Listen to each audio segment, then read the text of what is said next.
কথা বলবো যে লিঙ্কডইন অ্যাকাউন্ট যে আমাদের প্রবলেমগুলো হয় সেই প্রবলেমগুলো নিয়ে হচ্ছে আমি আজকে আপনাদের মাঝে কথা বলবো। তো লিঙ্কডইন অ্যাকাউন্টে আমাদের সাধারণত কি হয়, যখন আমরা প্রথম অবস্থায় লিঙ্কডইন অ্যাকাউন্টগুলো খুলি, খোলার পর যে আমরা দ্রুত চাই যে আমাদের কানেকশনগুলা বিল্ড আপ করার জন্য আমরা চাই যে দ্রুত আমাদের 500, 600, 1000 কানেকশন যত দ্রুত করতে পারি তাহলে আমাদের জন্য হয়তো ভালো। আমরা লিঙ্কডইন অ্যাকাউন্টটাকে কিন্তু নষ্ট করে দিই খুব দ্রুত, কারণ যখন আমি নতুন লিঙ্কডইন অ্যাকাউন্ট খুলবো তখন আমি এই বিষয়টা হয়তো জানি না, আমি নতুন, সেজন্য আমি যখন যা মনে চাইতেছে আমি তাই করতেছি এবং আমার অ্যাকাউন্টটা কিন্তু এইভাবে রিস্ট্রিক্টেড করতেছে, বা অনেক সময় দেখা গেছে যে আমার অ্যাকাউন্টটা ব্লক করে দিচ্ছে, সাসপেন্ড করে দিচ্ছে। অনেক ধরনের সমস্যা কিন্তু আমাদের মাঝে হচ্ছে এবং অনেকে আমাকে নক দিতেছেন অনেক সমস্যা নিয়ে লিঙ্কডইন অ্যাকাউন্টে। তো আপনাদের যাদের লিঙ্কডইন অ্যাকাউন্টের সমস্যা আছে, তো আজকে কিছু বিষয় কথা বলবো, আমার ব্যক্তিগত অভিজ্ঞতা থেকে আপনাদের সাথে কিছু বিষয় শেয়ার করব। তো আমি আমার লিঙ্কডইন একটা নতুন অ্যাকাউন্ট আছে যেটা আমি সেলস নেভিগেটর অ্যাক্টিভ করছিলাম কিছুদিন আগে। আমার পুরাতন অ্যাকাউন্টটা আমি দেখাচ্ছি না, আমি নতুন অ্যাকাউন্টে দেখাইতেছি এখানে। সো এখানে সেলস নেভিগেটরটা আমি এটা করার আগে আমার এই অ্যাকাউন্টটা কিন্তু আমার আসলে, আমি প্রথমে আপনাদেরকে বলি যে আপনারা যারা লিঙ্কডইন অ্যাকাউন্ট ইউজ করবেন একই ডিভাইসে দুইটা অ্যাকাউন্ট ইউজ না করাটাই ভালো। যদিও আমি একই ডিভাইসে দুই অ্যাকাউন্ট ইউজ করি না, ঠিক আছে? তো আপনারা দুইটা ডিভাইসে দুইটা অ্যাকাউন্ট ইউজ করবেন। আর যদি আপনার ডিভাইস দুইটা না থাকে তাহলে আপনি কি করবেন, যে আপনার অন্য একটি ব্রাউজার দিয়ে হচ্ছে আপনি এখানে আপনার অ্যাকাউন্টে লগ ইন করবেন। সো এখানে বিষয়টা হইতেছে যে লিঙ্কডইন অ্যাকাউন্টটাকে সেফ রাখতে গেলে আপনাকে কিছু বিষয় মাথায় রাখতে হবে। সেটি হইতেছে, এখানে উপরে খেয়াল করেন, এখানে কিন্তু আমি কিছু এক্সটেনশন অ্যাড করে রাখছি, দেখেন এটা ভিডিআইকিউ এবং হচ্ছে এটা গ্রামারলি। তো আপনারা এই এক্সটেনশনগুলো অ্যাড করতে পারেন, তাদের সমস্যা নেই। কিন্তু আরো কিছু এক্সটেনশন আছে যেগুলো লিঙ্কডইনে অনেকে দেখা গেছে যে মার্কেটিং করার জন্য কিছু ইউটিউবে কিছু ভিডিও আছে যে তারা হচ্ছে যে লিঙ্কডইনে মার্কেটিং করার জন্য অটোমেটিক হচ্ছে অনেক কিছু কালেক্ট করে দিচ্ছে। তো আপনারা এই ধরনের যে এক্সটেনশনগুলো ওইগুলো কিন্তু অ্যাভয়েড করবেন, নইলে কিন্তু আপনার অ্যাকাউন্টটা কিন্তু সাসপেন্ড পর্যন্ত হতে পারে, ঠিক আছে? এবং আরেকটা বিষয় হচ্ছে যে আপনারা ভিপিএন কিন্তু ইউজ করবেন না। যদি আপনি ভিপিএন ইউজ করেন সেক্ষেত্রেও কিন্তু আপনার অ্যাকাউন্টে সমস্যা হতে পারে। যদি আপনি ভিপিএন ইউজার হয়ে থাকেন তাহলে আপনি যখন আপনি এই লিঙ্কডইন অ্যাকাউন্টটা ইউজ করবেন যে ব্রাউজার দিয়ে, সেই ব্রাউজারে কিন্তু আপনি ভিপিএন ইউজ করবেন না, ঠিক আছে? ভিপিএন ইউজ করলে কিন্তু আপনার অ্যাকাউন্টে সমস্যা হতে পারে। তো আরেকটা বিষয় হইতেছে যে আপনার লিঙ্কডইন অ্যাকাউন্টটাকে সেভ রাখার জন্য তৃতীয় যে পয়েন্টটা আমি বলবো সেটি হচ্ছে, আপনি যখন কানেকশন নোট পাঠাবেন তখন আপনি ধরেন এক্সাম্পল স্বরূপ আমি এই যে এখানে একটা ব্যক্তি আছে, তো আমি ওনাকে আমি কানেকশন নোট পাঠাবো। তো আমি এখানে যখন আসার পর সাথে সাথে আমি কিন্তু ওনাকে কানেকশন নোটটা পাঠাবো না। আপনি অ্যাটলিস্ট 2 থেকে 3 মিনিট, আমি বলবো 3 মিনিট সময় যাক, সমস্যা নেই।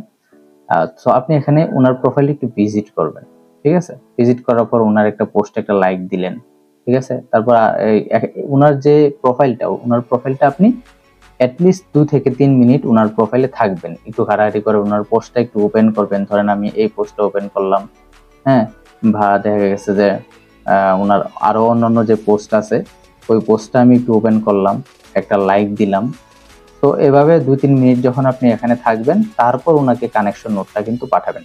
যেমন ধরেন আমি ওনার প্রোফাইলটা ওপেন করছি, ওনার প্রোফাইলটা ভিজিট করার পাশ দিয়ে দেখেন এখানে কিন্তু আরো কিছু আসতেছে, কানেক্ট, হ্যাঁ।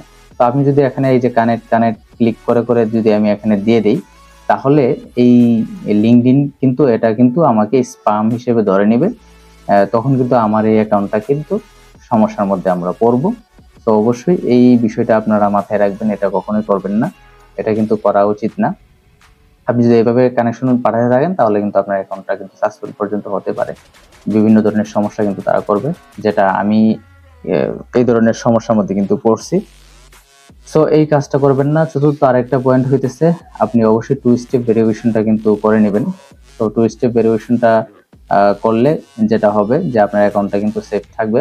এবং আরো কিছু বিষয় আছে যে সেটা হচ্ছে আপনার কিন্তু অনেকে মেসেজে আপনাকে কিছু সাইটের লিংক শেয়ার করতে পারে। আচ্ছা, আমি এই বিষয়গুলো আমি কিছু নোট করে রাখছি, সেটা আমি আপনাদেরকে একটু পরে দেখাচ্ছি। তো এখানে চতুর্থ পঞ্চম আরেকটা পয়েন্ট, সেটা হইতেছে যে আপনারা দৈনিক 10টার বেশি কানেকশন নোট পাঠাবেন না। আমি মনে করি আপনি 10টার বেশি কানেকশন নোট পাঠাবেন না। আপনি যদি ফ্রি ইউজার হয়ে থাকেন, দেখেন আমি কিন্তু এখানে সেলস নেভিগেটর নিয়ে নিছি। তো যাদের সেলস নেভিগেটর প্রয়োজন, তো আপনারা আমার কাছ থেকে নিতে পারেন, বা আপনি যে কোনো বিশ্বস্ত মাধ্যম থেকে আপনি হচ্ছে সেলস নেভিগেটর নিতে পারেন।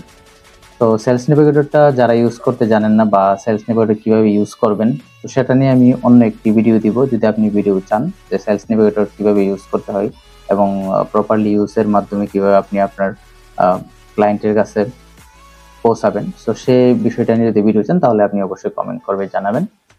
তো এখানে অবশ্যই আপনি এই বিষয়গুলো মাথায় রাখবেন যে আপনি অবশ্যই কানেকশন নোট কিন্তু দৈনিক 10টার বেশি কানেকশন নোট কিন্তু কোনোভাবে আপনি পাঠাবেন না। যদি 10টার বেশি কানেকশন নোট পাঠান তাহলে আপনি একটু রিস্কে হয়ে যাবেন, রিস্কের মধ্যে পড়বেন আর কি। তো আমি বলবো যে আপনি 10টা কানেকশন নোটই এনাফ আপনার অ্যাকাউন্টটাকে সেফ রাখার জন্য। যদি আরো বেশি পাঠান সেটা আপনার ইচ্ছা, তবে আমি বলবো যে আপনি 10টার বেশি কানেকশন নোট পাঠাবেন না, যেটা আমি করি। আমি আমার যে পুরাতন অ্যাকাউন্ট আছে সেখানে কিন্তু আমি 10টার বেশি কানেকশন নোট পাঠাই না। তো 10টা কানেকশন নোট পাঠাইতে গেলে কিন্তু এখানে মোটামুটি আধা ঘন্টার মতো সময় প্রয়োজন হবে, যেটা আমি বলছি যে একটা প্রোফাইলে আপনি 2 থেকে 3 মিনিট পর্যন্ত কিন্তু ভিজিট করবেন এবং তার বিভিন্ন পোস্টগুলো দেখবেন, একটু লাইক দিবেন, লাইক দেওয়ার পরে তাকে কানেকশন নোটটা পাঠাবেন।